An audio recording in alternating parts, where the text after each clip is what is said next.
Hello everyone, my name is Griffin Johnson, and I will be your host for this week's The Scoop. Today we'll be looking at different stories from all over South Orange County.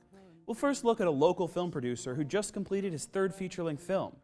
Next, we learn how to bake some tasty lemon bars that are effortlessly entertaining. We then revel in the fashion industry before learning the ins and outs of creating a production company. And then finally, we finish up with an epic story about the power of cosplaying. According to research by Statista, in 2022, there were 449 theatrically released films in the United States and Canada. However, the majority of these films are released on the internet and streaming services. Meet Justin Armeo, a local filmmaker using these alternate means to distribute his movies to the public. Anyone with a creative mind can accomplish. Here we meet Justin Armeo, an aspiring director who has 3 feature-length films under his belt. In his newest movie, Xanadu Hellfire, that is set to go to Amazon Video this summer, Justin drew inspiration for this film from his own life. In our original movie, I remember one of the actresses, after we did our first premiere, she came up to me and she said, "Is there anything you want to do?" She goes, "Oh, I want to be as cool as you guys. Like, I want to do the cool stuff in the movie." So that always stuck in my head. And then also it's inspired by my daughter, Kira, who's 27. And the name Kira comes from the movie Xanadu, so it's a character in the movie, so that's where it came from. She's a very adventurous, crazy kid, so it's kind of, and I'm a single dad, so this main story is about a single dad and a little girl, so that was the full inspiration, basically. Large-scale productions can bring forth many challenges, especially in the aftermath of COVID, when most of the team's first-time meeting was the first day of shooting. Before this, many of the actors and crew were briefed and brought up to speed over phone calls and Zoom meetings, which can definitely bring forth unforeseen complications to the set when it is time to begin production. One of the hardest was shooting, because just the camaraderie of, hanging out with all the people, solving all the problems. Sometimes I get to act on a day or two. And then meeting new people, getting to work with new crew and new cast. Sometimes you cast, especially because of COVID, you cast people you never met them before, and this is the first time you met them was on the first day of shooting. And that was pretty much with most of our cast that we hired. Justin has had a long history working with Saddleback students. He was first introduced to a Saddleback faculty member on pickup shoots for his freshman movie. Since then, he has used many Saddleback students as well as Saddleback alumni to fill spots on his productions. With his help, he's able to give students in community college experience and credentials on a real feature-length set, which is not always possible. We needed sound people, we needed grips, we needed anything. We used Saddleback people. And I think they've been punished, some Saddleback people, for extra credit and forced them to work on our movie, probably. So, but we had so many.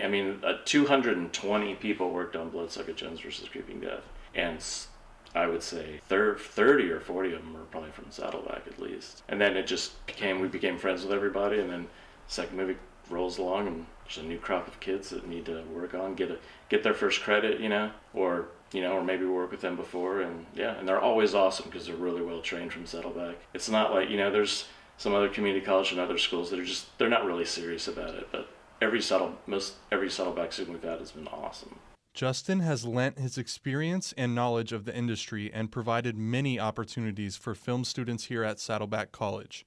His previous film, Bloodsucker Jones vs. The Creeping Death, has just been released for free on Tubi for anyone to watch.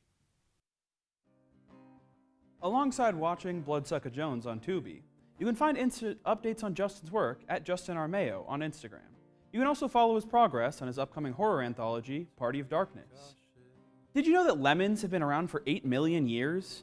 According to the Encyclopedia Britannica, 95% of lemons grown in the United States are grown in California and Arizona. If you have lemons and want a delicious way to use them, the Scoop correspondent T. Sorensen will show you how to make lemon bars that will satisfy your sweet tooth and give you plenty of vitamin C to get you throughout your long day. Let's check it out. Have you ever been invited to a party and realized that you need to bring a dish to share, but don't have a lot of time to make it? I have. No worries. I'm T. Sorensen, and I'm here to help you with effortless entertaining. Today I'm going to show you how to make quick and easy lemon bars that are worthy of rave reviews at parties and impromptu barbecues, and a way to kick them up a notch if you have a few extra minutes. To make these lemon bars, you'll need 2 cups of sugar, 2 cups of flour, 1 cup of butter, the juice of 2 lemons or 4 limes, it's about a 1/2 cup, and 4 eggs. If you'd like to make the wow version of this recipe, kick it up a notch, you're also going to need a half cup of almond flour, but you'll only need 1.5 cups of regular flour, and a little bit of powdered sugar, and some lemon zest. So you ready to get started? All right, let's get started. Okay, first we're going to take our mixing bowl, and we're going to get 2 cups of flour. Whisk it all together with the whisk just to get both types of flour. Next, we're going to use a half cup of sugar. That gives just a hint of sweetness to our crust. Then we're going to whisk the sugar into the flour. And here's our butter. Oops. All right, to blend the butter into our pastry mixture, into our flour mixture, I like to use a pastry blender. Okay. You could also use a mixer. Totally up to you. Just the point is to get everything in this mixture very well blended. We've got everything mixed together really nicely. And then we're just going to pour this into our pan. After we get our mixture into the pan, you can just give it a little bit of a shake here. And then we're going to pat it into the bottom. But this is what you want it to look like when you're ready to put it into the oven. Okay. So our oven is ready, and we're going to put this in. And we're going to bake at 350 degrees for 10 minutes. Okay. While that is baking, we're going to make the filling. Okay. So the first thing we're going to do if we're making the wow version is we got to zest the lemons before we juice them. So we've already got some zest that I worked on earlier. Okay. So that should be a good amount. Next, we're going to cut our lemons in half. Okay. And we're going to squeeze the juice out. These lemons are a little special. These are Meyer lemons from the garden. And they tend to get a little bit bigger than the lemons that you buy at the grocery store. You can also make these bars with limes. You could also make them with oranges. And here. And I like to whisk the eggs first, okay, before I add the eggs. Okay. All right, there we go. And then I'm going to mix that in a minute. I'm going to take our 1.5 cups of sugar.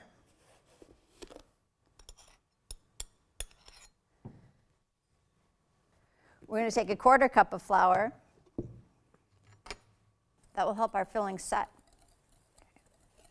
So we've got that all whisked together.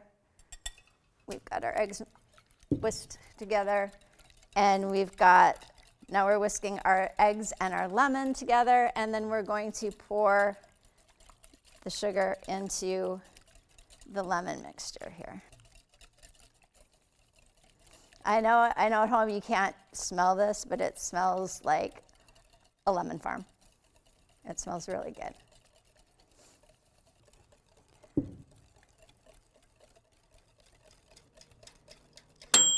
All right, and perfect timing, because there's the timer on the oven. So we're going to pull our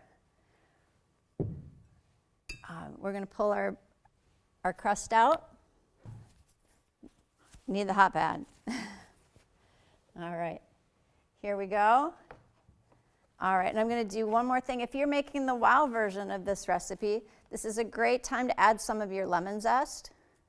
Okay, sprinkle that in. I'm going to save a little bit of the lemon zest to sprinkle on top, because that's also a nice little touch for the wow version. All right, and then I'm just going to pour this all right on top. Okay.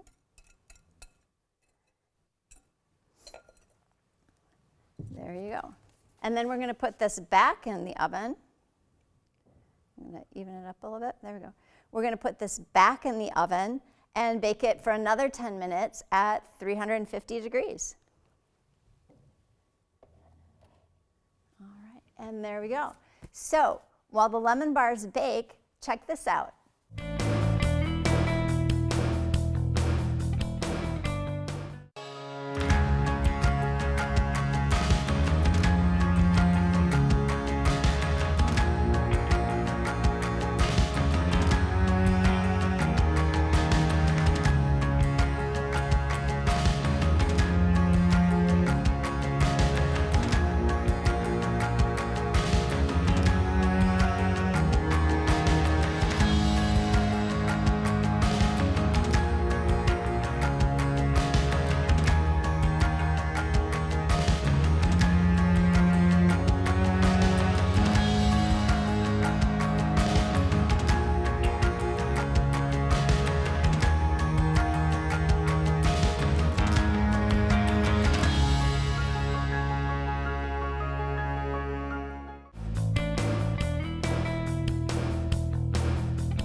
Welcome back to Effortless Entertaining on The Scoop. I'm T. Sorensen. It's time to pull those lemon bars out of the oven. Oh, take a look at these. We know when the lemon bars are done when they don't jiggle too much, and they'll get a little firmer as they cool. Lemon bars can be served just like this for a family gathering, something that's casual, or just for dessert. You're gonna take your sifter and just a little bit of powdered sugar. You don't want to use too much because there's already a lot of sugar in here. And we're just going to tap a little bit of powdered sugar. So you get this nice even coating of powdered sugar all over it. Okay. And then we're gonna add our lemon zest on top. It's gonna make this look really festive and fun. It's like little party streamers here.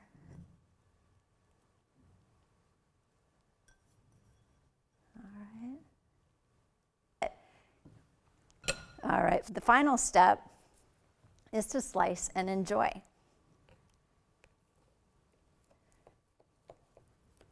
All right, and I am T. Sorensen, and thank you for joining us in an effortless, entertaining experience. All right.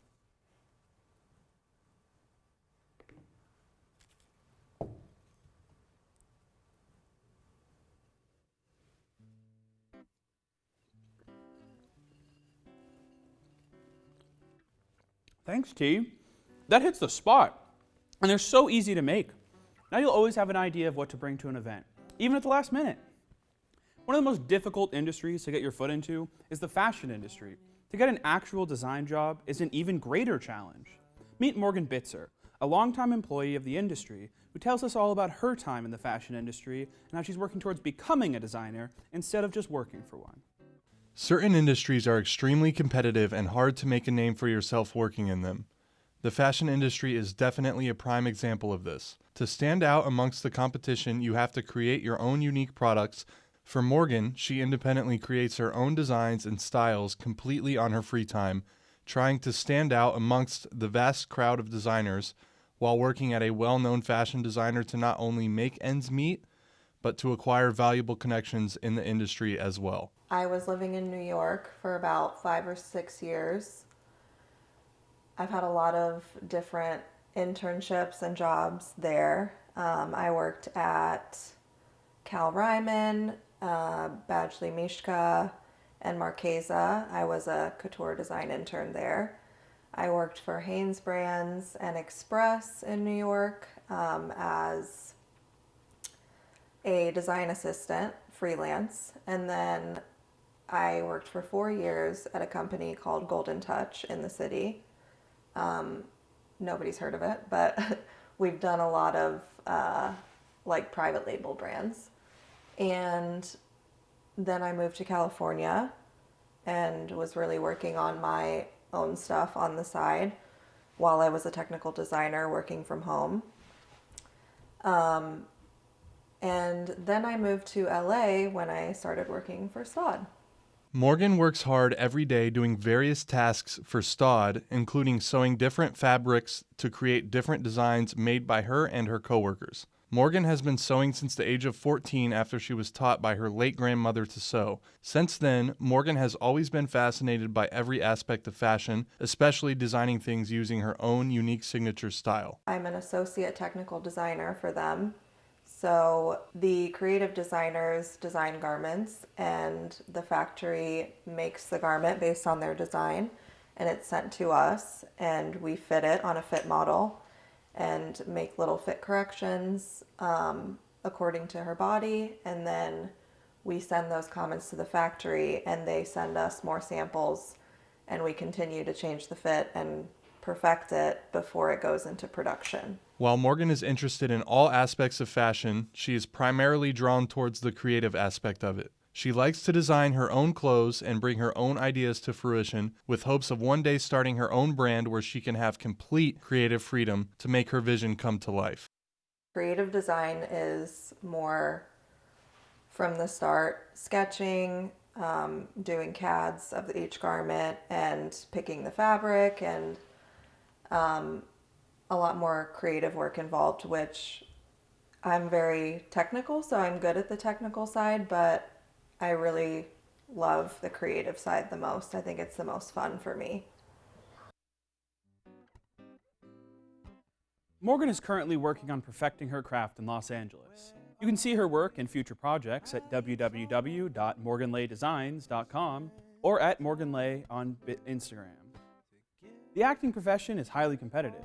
Technology has enabled Ashley Huey to produce opportunities for herself and close colleagues that would otherwise not even exist. Earlier, our correspondent Tony Bitzer sat down to talk with Ashley about her production company.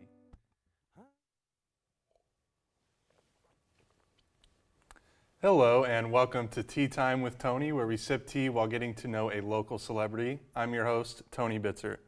Today we're sipping chamomile tea and visiting with actor, writer, producer, and founder of Lightning Rose Productions, Ashley Huey. Welcome in, Ashley. Now, I would like for you to please tell us real quick about your background in acting and how that background influenced you to start your own production company. Yeah, so I've been acting since I was a child, and I've just always loved performing and everything that has to do with that. So growing up, I just kind of wanted to do more. I went to acting school, and I started wanting to do more and auditioning for different things and doing short films, student films, things like that. You'd get there, you'd do your thing, and then you'd come back and you never hear from them again. They never give you the copying credit. And so doing that, it was very frustrating. And I was like, what do I do? And I was talking to an acting teacher of mine, and he said pretty much, let's just do it. And so we started creating, and that's kind of where it all started. And I've always had a passion for acting, and through this I was able to find my passion for film too. And now I'd like to take a look at a quick clip from her production company's new film, Finding Emma. Emma!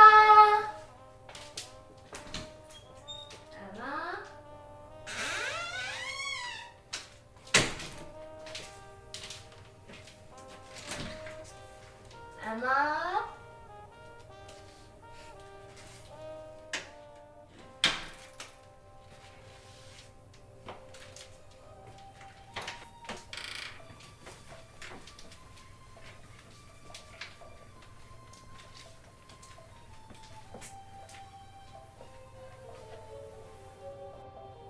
Got you!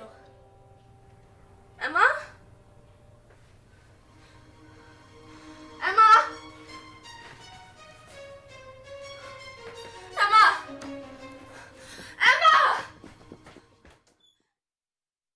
So where can people find this if they want to watch it once it's released? The only place that they are is YouTube, just because it's a nice free place to put them. I am looking into, I have a couple of streaming services. There are actually, I found out, short film streaming services where you can submit short films to. So we're in the process of looking into those, but for right now, just YouTube. Okay, yeah. Awesome. Tell us a little bit more about the productions that you've completed, just so we let our viewers know what you got going on. Yeah, so right now I have 2 films that haven't been released and are going through the film festival circuit. And they are one called Inheritance. It's kind of like a teaser for something that we have an idea for that could be bigger. And it's a little bit darker. It's basically about this girl. She receives this box, this mysterious box. What's in the box? We don't know. One that is already out is we have Summer Interns, which is a fun little comedy about these summer interns. They have this deadline due tomorrow. They're coming in on the weekend to finish this stuff, and they have to come up with this concept, and business hasn't given them any idea of what they're supposed to do. So I guess my next question is, since you're obviously a growing company, it started on your own. Do you, by chance, are you currently looking for recruiting production staff? There's always room for extra crew and hands and all sorts of stuff, yeah. How necessarily would somebody get a hold of you or express their interest in joining your company? Yeah, so we have an Instagram and we also have email. So it's Lightning Rose Productions. So you can find us on Instagram, and then it's lightningroseproductions@gmail.com. You can always email us as well. Yeah. All right, awesome. I guess that's all the time we about have for today, but I do want to thank you so much for coming in and letting us know about your company and the stuff that you're making currently. This has been Tea Time with Tony, and thank you so much for joining us, guys.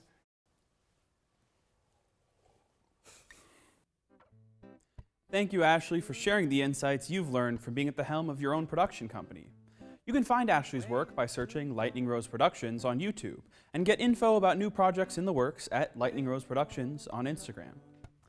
Cosplaying is a flourishing hobby that's taking the world by storm. Many dream of being a part of their favorite franchise. For Blake Tom and his closest friends, they made their dream of being a part of the Star Wars universe a reality by creating characters and costumes. Cosplaying is dressing up as your favorite character from any form of media.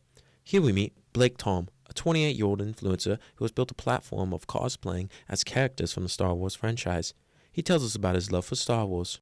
There's just something about Star Wars, a Western samurai movie in space that it's so cool. And then the costumes are amazing, and one of the guys I followed, Rexing Around, he built a clone, and that's where I kind of started. I started following him on TikTok and Instagram and his YouTube and stuff like that, and I just saw that you could do it, and it came in a box of plastic, and I was like, if everybody else could do it, why can't I, you know? Blake has gone through many ups and downs in creating a social media presence, starting all the way back during COVID.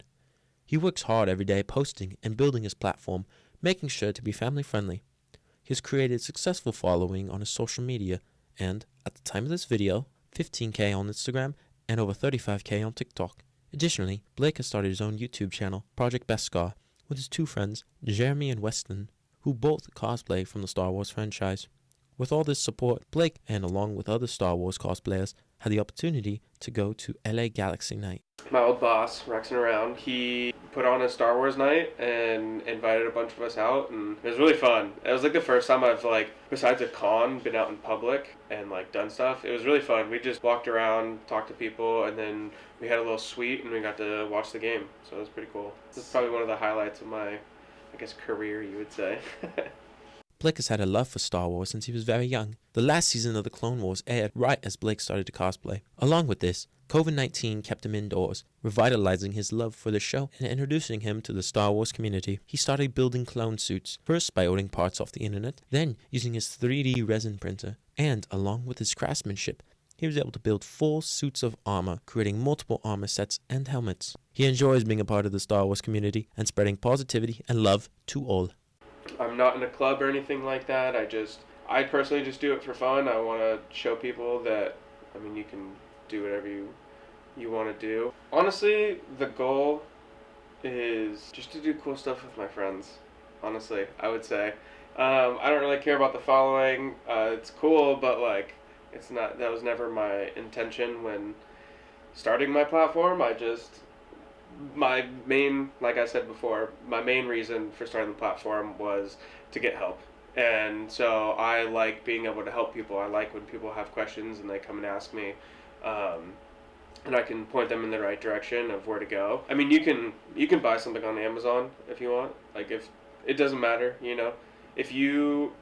my thing is, if you think your costume is good, that's all that matters. If someone tells you, oh, you got a print line here or whatever, but you think it's good, then that's all that matters. Blake's endeavors in this hobby have done leaps and bounds to further his interest in Star Wars. He started from humble beginnings. His passion, alongside his intricate costumes, built a community of family-friendly intergalactic supporters. Blake already has new projects in the works. He recently created a new Mandalorian suit named Kraken Vex to add to his pantheon. You can follow Blake's cosplaying journey on Instagram at cloned_2_snug. Special thanks to Kai Vargas for those amazing clips. As we wrap up, have you enjoyed the music that's been playing in the background? That's the work of local musician June Cowboy. Here's a snippet of one of his works, a cover of We Will Become Silhouettes.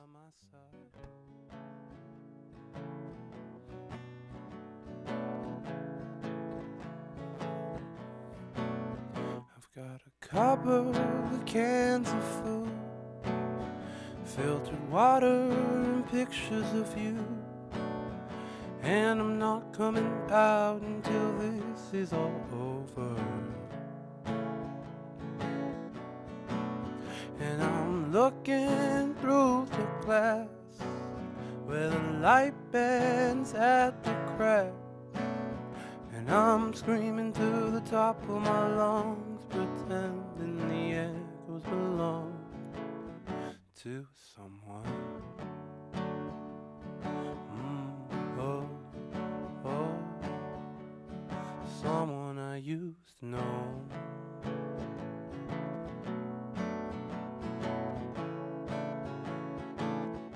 And we become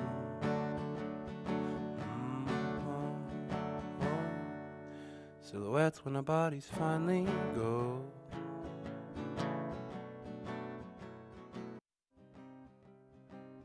We would like to thank June Cowboy for sharing his artistry with us. If you'd like to check out his music and updates about future projects, check out @JPPIJ on Instagram.